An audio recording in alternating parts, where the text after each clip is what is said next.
குழந்தையின்மைக்கு ஓர் தீர்வு. வம்சம் கருத்தரித்தல் மையம்.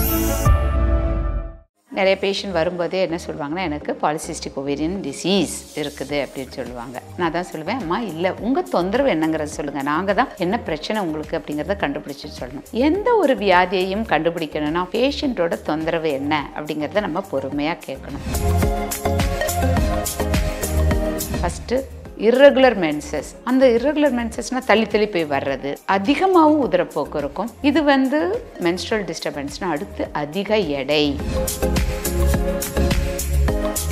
பிளட் டெஸ்ட், அது மாதவிடாய் வந்த 2வது நாள்லேருந்து 5வது நாளில் நம்ம பண்ணும்போது முட்டை வளர்ச்சிக்கான ஹார்மோனும் முட்டை வெடிக்கிறதுக்கான ஹார்மோனோட ரேஷியோவை பார்ப்போம். நார்மலாக பார்த்தீங்கன்னா முட்டை வளர்ச்சிக்கான ஹார்மோன் கூடவும் வெடிக்கிற ஹார்மோன் கம்மியாக இருக்கணும் அந்த 2வது நாள்லேருந்து 5வது நாளில்.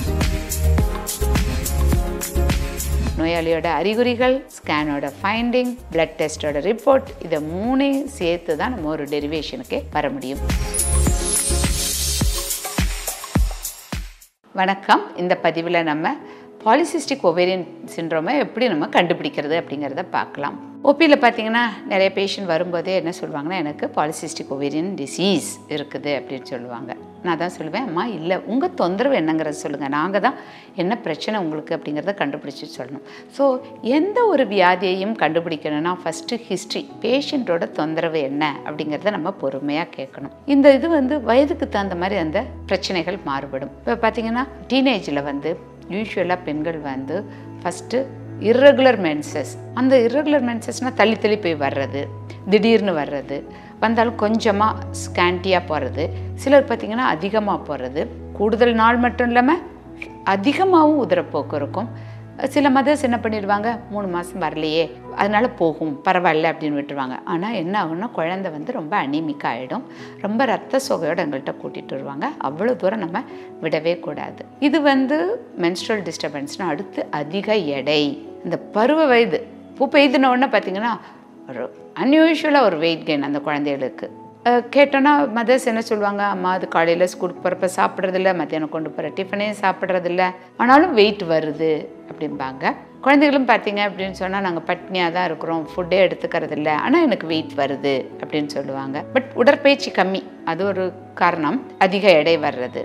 அடுத்து பார்த்திங்கன்னா பெண்கள் எல்லாருமே தங்களை அழகாக வச்சுக்கணுங்கிறதுல ரொம்ப கவனமாக இருப்பாங்க. அதுலேயும் டீனேஜர்ஸ் சொல்லவே வேணாம். ஆனால் சோதனைக்குன்னு இந்த குழந்தைகளுக்கு முகத்தில் நிறைய பரு வரும், ஸ்கின் ரொம்ப ஆயிலியாக இருக்கும், கழுத்துப்பட்டையிலெல்லாம் பிக்மெண்டேஷன், அக்குள், ஸ்கின் ஃபோல்டு எல்லாமே பிக்மெண்டேஷன், கருப்பாக பிக்மெண்டேஷன் வர ஆரம்பிக்கும். அது மட்டும் இல்லாமல் கை காலில் ரோம வளர்ச்சி, முகத்தில் பெண்களுக்கு இல்லாத ஒன்று, முகத்துலலாம் ரோம வளர்ச்சி வர்றது. இந்த ஹார்மோன் இம்பேலன்ஸ்னால அவங்களுக்கு அன்வான்ட் பிளேசஸில் ரொம்ப ரோம வளர்ச்சி இருக்கும். இதுதான் முக்கியமாக அவங்களோட பிரச்சனை. டீனேஜில் அவங்க வரக்கூடிய தொந்தரவு இதுதான் டாக்டர்கிட்ட. இதே இது ரீப்ரொடக்டிவ் ஏஜில் பார்த்தீங்க அப்படின்னா ஆஃப்டர் மேரேஜ் பேசிக் பெத்தாலஜி, இதில் ஹார்மோன் இம்பேலன்ஸ், முட்டை வளர்ச்சி சரியாக நடக்கிறதில்ல, அதனால் கருக்கூடுறது தள்ளி போகும். அதனால் திருமணமாகி இத்தனை வருஷம் ஆயிடுச்சுமா, இன்னும் எங்களுக்கு குழந்தை பேர் இல்லை அப்படிங்கிறதுக்காக தான் அவங்க வருவாங்க. ஸோ இன்ஃபர்டிலிட்டி தான் பிரதானம் ரீப்ரொடக்டிவ், அதாவது திருமண வயதில் அதிக எடை, குழந்தை பேர் தள்ளி போகுது, இந்த கஷ்டங்களுக்காண்டி வருவாங்க. இந்த ஹிஸ்ட்ரியெல்லாம் நம்ம எடுத்துட்டு அடுத்தாப்படி நம்ம எப்படி அதை நம்ம டயக்னோஸ் பண்ணுவோம் அப்படின்னா அல்ட்ராசவுண்ட், ஸ்கேனில் பார்த்திங்கன்னா முட்டைப்பை நீர்க்கட்டி இருக்கவங்களுக்கு முத்துக்கொத்த மாதிரி இருக்கும் ஓவரி, அந்த முட்டையோட அமைப்பு. சிலருக்கு பார்த்தா தேன்கூடு மாதிரி இருக்கும். ஸோ ஹிஸ்ட்ரியிலேருந்து அவங்களுக்கு இன்ஃபர்டிலிட்டி இருக்குங்கிறத ஓரளவுக்கு அசஸ் பண்ணுவோம். அடுத்து சப்போர்ட்டிவ் இதை அல்ட்ராசவுண்ட். 3வது பயோகெமிக்கல் மார்க்கர், அதாவது பிளட் டெஸ்ட். எந்த ஒரு டயக்னோசிஸுமே லேப் டெஸ்ட் இல்லாமல் நம்மளால் கம்ப்ளீட் பண்ண முடியறதில்ல. ஸோ லேப் டெஸ்ட் எடுக்கிறோம். அதில் என்னென்னா அடிப்படையில் நம்ம பண்ணுறது ஹார்மோன் டெஸ்ட். அது மாதவிடாய் வந்த 2வது நாள்லேருந்து 5வது நாளில் நம்ம பண்ணும்போது முட்டை வளர்ச்சிக்கான ஹார்மோனும் முட்டை வெடிக்கிறதுக்கான ஹார்மோனோட ரேஷியோவை பார்ப்போம். நார்மலாக பார்த்திங்கன்னா முட்டை வளர்ச்சிக்கான ஹார்மோன் கூடவும் வெடிக்கிற ஹார்மோன் கம்மியாக இருக்கணும் அந்த 2வது நாள்லேருந்து 5வது நாளில். பட் முட்டைப்பை நீர்க்கட்டி இருக்கவங்களுக்கு அது ரிவர்ஸ் ஆகிடும். முட்டை வெடிக்கிறதுக்கான ஹார்மோன் கூடவும் முட்டை வளர்ச்சிக்கான ஹார்மோன் கம்மியாகவும் இருக்கும். அதனால் முட்டை வளர்ச்சி நடக்கிறதில்ல. அதனால தான் திருமண வயதில் அவங்களுக்கு குழந்தை பேர் தள்ளி போகுது. ஸோ இப்போ இந்த 3 விஷயம் பார்த்தோம். ஒன்று ஹிஸ்ட்ரி பார்த்தோம், அறிகுறிகள் இதெல்லாம் சேர்த்து ஒன்று, ஸ்கேன் மார்ஃபாலஜி எப்படி இருக்குது, பயோகெமிக்கல், லேப் டெஸ்ட்டுகள். இந்த 3ல் ஏதாவது 2 நமக்கு பாசிட்டிவாக இருந்தால் கூட உங்களுக்கு முட்டைப்பை நீர்க்கட்டி அப்படின்னு சொல்லிடுவோம்.